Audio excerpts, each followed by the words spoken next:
Do you want to get jacked without living at the gym? Well, of course you do. That's why you clicked on this video, silly. Well, that's why I'm here, okay? And I'm going to lay out a couple topics that any person, even a normie like yourself, can follow to build some muscle and see some results. Now, I know what you might be thinking. Who is this cute Filipino boy? And why does he think he can give me advice on getting jacked? Well, you may not believe it, but I was a normie just like you.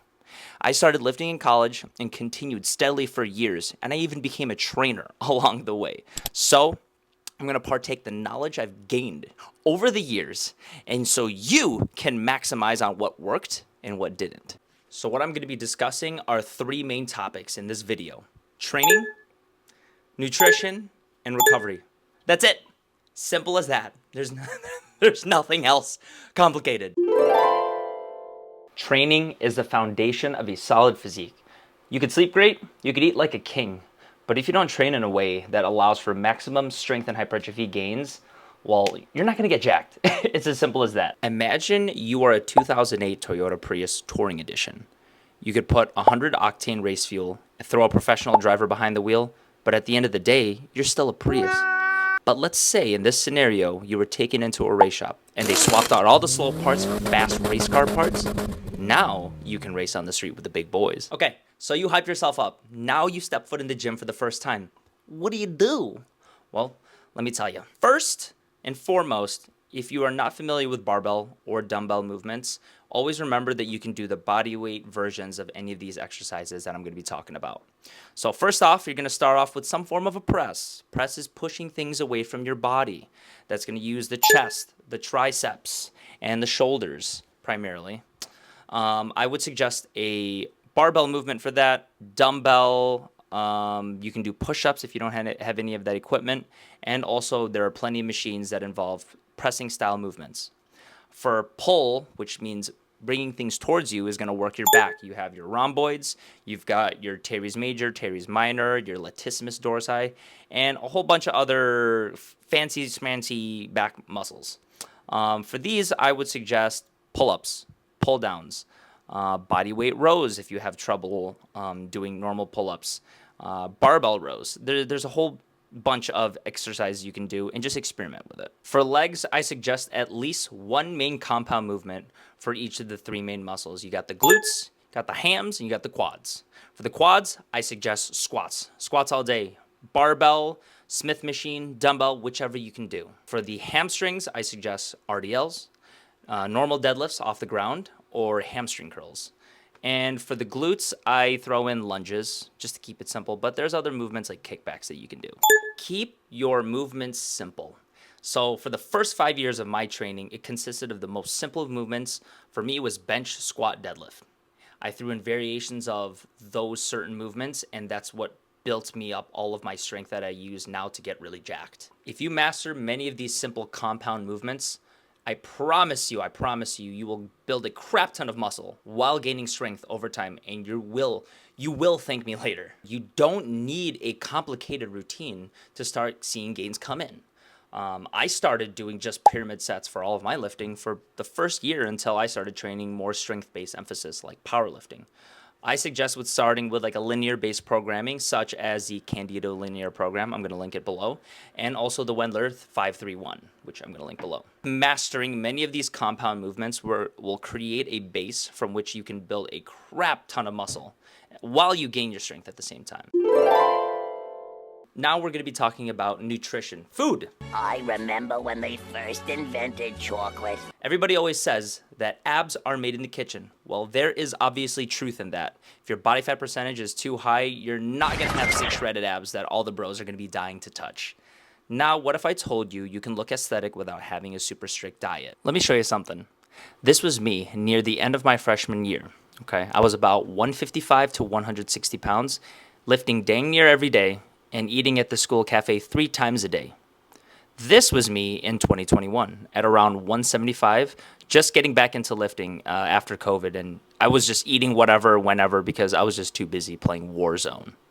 This was me the other week at 187, eating about 3 to 4 times a day, mostly quesadillas, chicken, and ice cream. Now you might think that I ate different foods between the first and third photos. And you'd be wrong. I have literally been eating the same foods from the beginning of my journey, even till now. The only difference is how much food I ate and how frequent it was. My secret is that I partition my food on a regular basis. Now, what does that mean? It's not super complicated. Basically, I eat until I'm 70 to 80% full. That's it. You can teach your body to operate on the certain amount of calories that you decide to give it on a regular basis. So you're not going to be able to eat the same exact amount of food every single day at the same exact time consistently, right? Like, let's be real, it's life. A lot of things happen, things can change. But what you can do is manage the amount of food that you intake depending on your needs of that day. I'm going to give you an example. On my leg days, I do multiple compound movements, including squats, which require a lot of energy and calories to execute compared to other days like, let's say, an arm day. With this information, I know ahead of time I want to carb up just a little bit more. Might eat a croissant, maybe two, just so that I have extra energy, extra glycogen, so that I can exert the maximum amount of power for that lift. Now, this technique does take some time to understand and master, but once you get the hang of it, you'll be pretty good at it. Start by cutting out one junk or processed food that you eat on a regular basis once a week until your diet is mainly composed of whole foods like meat, fish, eggs, fruits, whatever. Aim for 1 gram of protein per body weight just to be on the safe side. You can never have too much protein in this case. It's pretty hard to eat a lot of protein. Now, once you've adapted to eating healthier foods, now you can throw in a little treat for yourself once or twice a week. During this time, you want to listen to your body and how you feel when you do this. Play with the serving sizes, nutrient timing, until you're basically able to maintain a consistent body weight. Once you understand your body more and understand how to do this, you could basically eat whatever you like and look jacked as frick. I literally eat a serving of ice cream with sprinkles almost every single night. But since I've been managing my food like this for years, I have a pretty general understanding of how my body feels and how it works and how it processes food. Now we come to the neglected child of the big three, recovery. Like Dobby, recovery gets stuffed into the closet. You guys ever run into that old guy at your gym that's like, "Oh, yeah, brother. You know, I used to bench 500 pounds when I was your age, son. But my shoulder when I got older, even if they benched 500 back then, they don't anymore. So it doesn't matter and nobody cares. Listen, I was young once, at my ripe age of 30. I used to lift heavy all the time. I did my powerlifting. I did my PRs. I did 500 pounds for reps, all that stuff. But one of the things that I realized as I got older is that you just can't ignore your body, especially when it comes to recovery. We're here for a good time, but also a long time. Let's imagine you're that Prius again. Now, you got everything that you need as a racer. You got the parts, the fuel, the driver, and now you're starting to run race after race after race after race. Eventually, you're going to realize that the parts are wearing out.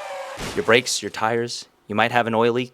That's going to be you if you neglect your recovery. I'll make it simple for you, okay? Have 2 solid rest days during your week. Now, that doesn't mean go Snorlax mode all day, but don't try to hit any unnecessary PRs. Use these days to stretch, to foam roll, maybe get a massage, maybe go for a light walk with your dog or your cat. The goal of these days is just to give your body a rest from heavy lifting, giving your central nervous system a break, giving your tendons, ligaments, and muscles a break. I know it gets addicting to lift all the time and get the pound, but you can actually be hindering your progress week after week if you don't give your body enough time to rejuvenate those muscle fibers, because they're getting hammered every single week, week by week by week, without any rest. So take that rest day. I promise you're not gonna die if you miss 1 or 2 days a week of lifting. Now, I can go into great detail about the nuances and all of these topics, and there's billions of videos out there that dissect every little scientifically backed detail and this and that, which is great. It's awesome. We need those. But sometimes you just got to get out there and try things out for yourself. You will learn a whole lot more that way. I just want you guys to remember, and as fun as rewarding as getting jacked is, there's a lot more to life than just having bigger muscles than little Timmy down the street. What's most important is actually finding a routine that you can stick to, that you can adhere to. If a little petite Filipino boy like me can figure it out, you can too.